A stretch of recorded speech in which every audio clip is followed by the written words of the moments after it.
Hi. It's finally that time of the year again, E3, the huge gaming expo that thousands of 20-something-year-olds call off work to watch live. The time of the year when a bunch of corporate suits get on a stage in front of a bunch of excited gamers and further solidify the fact that they are still not quite sure what a video game is.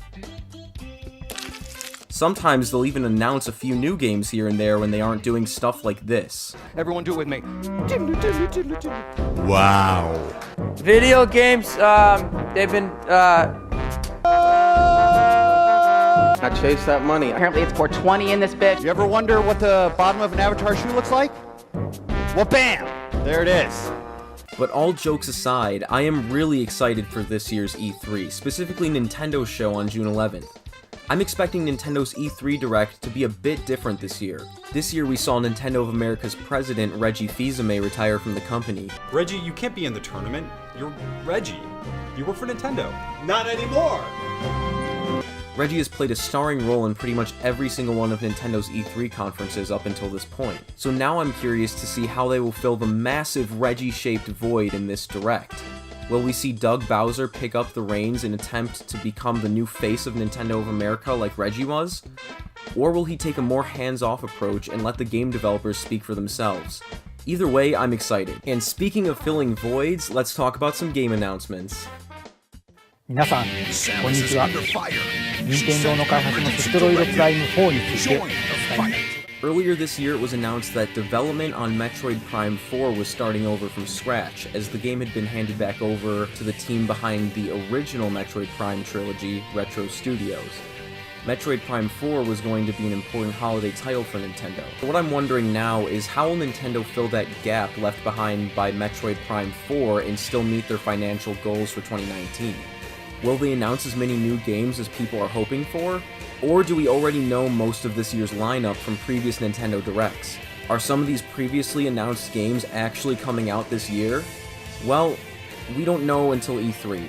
So in the meantime, let's get into some predictions that I have for this year's E3 Nintendo Direct, and also just some fun, outlandish stuff that I like to see. We already know quite a lot about Super Mario Maker 2 because of the recent Mario Maker Direct, but there still seems to be more to be announced about that game before its release in June. What I really want to know is what other extra styles will be announced. The extra styles section already has Mario 3D World, and the fact that styles is plural suggests that there will be more to come. What I originally thought was maybe they would add a Mario Land style, but then I quickly realized that the Mario Land game mechanics and physics are not different enough to warrant a spot in the extra styles category. With this in mind, my guess is that we will see a Super Mario Odyssey style, in which Mario can use Cappy to take control of enemies. It would be really fun to see what kind of puzzles players can come up with a 2D version of Mario Odyssey. And the more I think about it, the more I can see it actually happening. The only other extra style that I could see coming to the game is a Mario Galaxy mode where you mess with gravity, but unfortunately the Mario Galaxy series hasn't seen a release since 2010. Wow, that was almost a decade ago. I can imagine Nintendo putting in an Odyssey style over a Galaxy style, simply because they view Mario Odyssey as the more relevant game that Switch owners would recognize. But at the end of the day, I think that both styles would be a lot of fun. Luigi's Mansion 3 was originally announced in last year's September Direct, and we even saw gameplay of it at the time. But since then, Nintendo has gone completely quiet about it. Nintendo has not even told us who the developer is yet. But from my guess, it's Next Level Games because the art style is very similar to Dark Moon on the 3DS. As for what I would like to see out of Luigi's Mansion 3, well, I would like to see it stray away from a lot of stuff that Dark Moon did. For starters, I want them to completely remove the mission system and go back to the more open exploration style of the first Luigi's Mansion. Constantly being warped in and out of the various locations in Dark Moon really killed the pacing. And speaking of locations, will Luigi's Mansion 3 only take place in the super tall hotel that we saw in the original trailer? I honestly would not mind this as long as it doesn't make the game as short as the first Luigi's Mansion, which can be completed in a few hours if you know what you're doing. However, I would also like to see the varied locations that we saw in the second game. As long as they don't go back to the mission-based structure, I think it would be fine.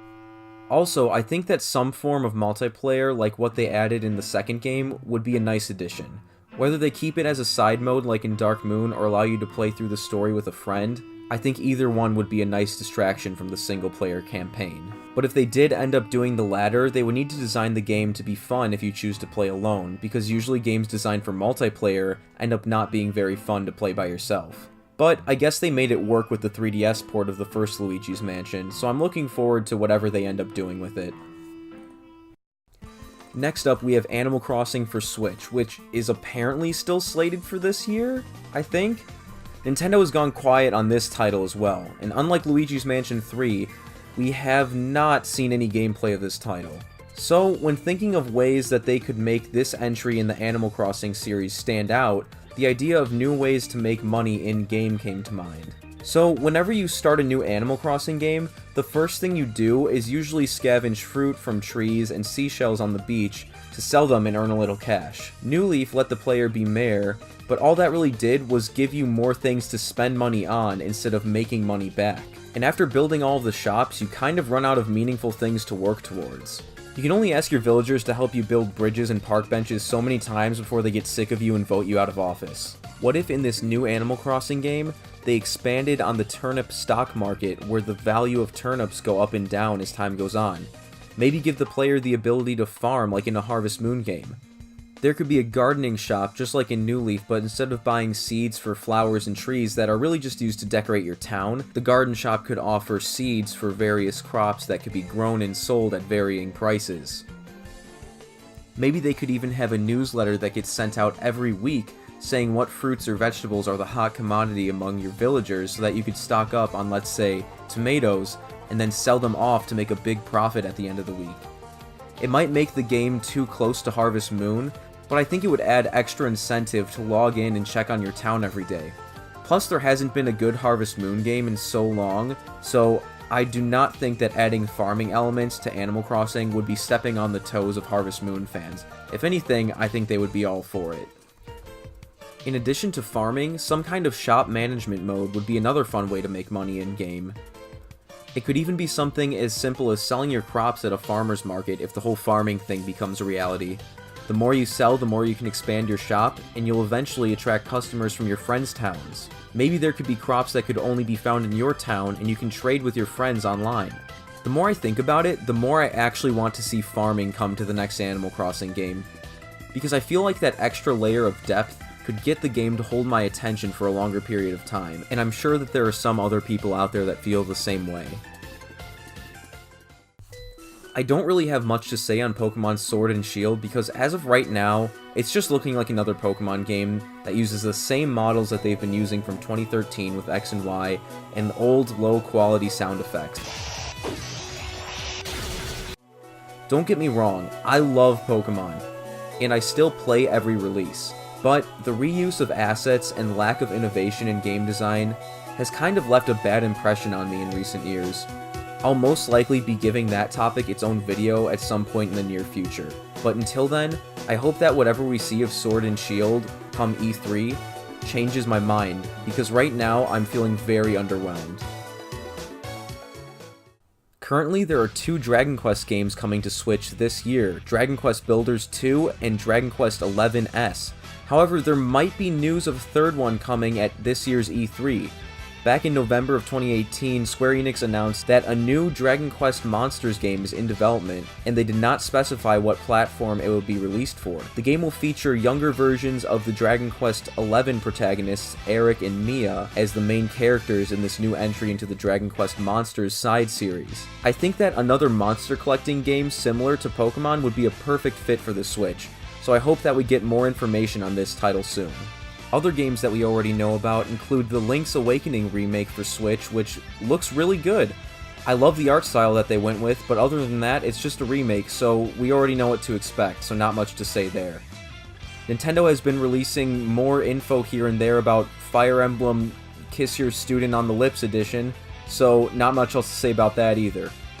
And I'm not even going to bother with Daemon X Machina because the last time I used footage of it in a video, it got copyright claimed. Plus, I didn't even think the demo was that fun, so there. Gundam is life. So with all of that stuff out of the way, let's get into some things that I would like to see that my dog brain has cooked up for all of you. Hey, so remember that one time when there was a really good Sonic game and it was not the 90s? No! And then they followed it up with this?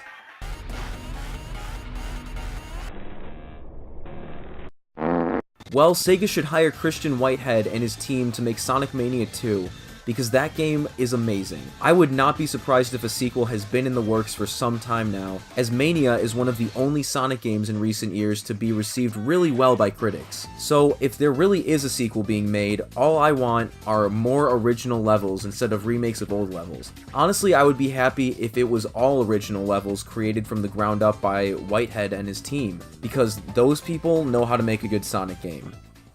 I thought that Super Mario Party was a solid entry in the series, however, it was not without its issues. And by issues, I mean, well, look. Super Mario Party only has 4 boards, and on top of that, they are some of the smallest boards in the series.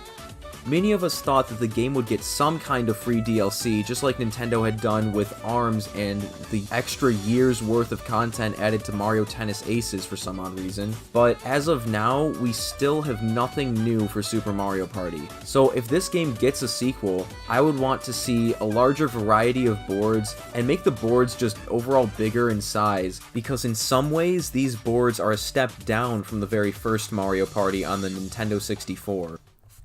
In July of 2018, the developers of the Mario and Luigi games, Alpha Dream, posted that they were searching for game developers to hire for their next project. Maybe we'll finally get a taste of what they've been working on at this E3. Yeah, it might be another Mario and Luigi RPG, but what if they tackle another Nintendo IP like Zelda or Kirby?